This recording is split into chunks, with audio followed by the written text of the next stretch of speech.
The G7 is preparing new measures to pressure Russia to force a ceasefire. This was announced by the British Foreign Minister David Lammy. According to him, during the meeting of the G7 ministers in Canada, a common position on this issue was found. The minister noted that the unprecedented G7 sanctions have already undermined the Russian economy, causing cuts in social spending, rising inflation and interest rates. So the G7 countries are ready to tighten restrictions to force Russia to engage in serious negotiations and stop its aggression against Ukraine.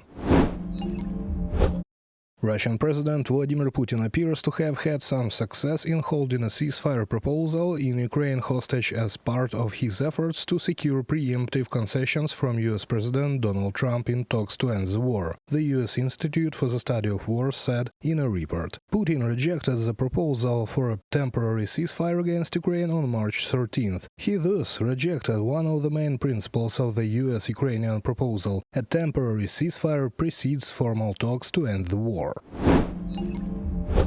Israel has resumed air strikes on targets in Gaza, Lebanon and southern Syria. Prime Minister Benjamin Netanyahu said the strikes were in response to the Islamist group Hamas' refusal to release all remaining hostages and to reject new ceasefire proposals. According to earlier reports from the Palestinian Authority in Gaza, at least 80 people were killed and dozens were wounded in the strikes.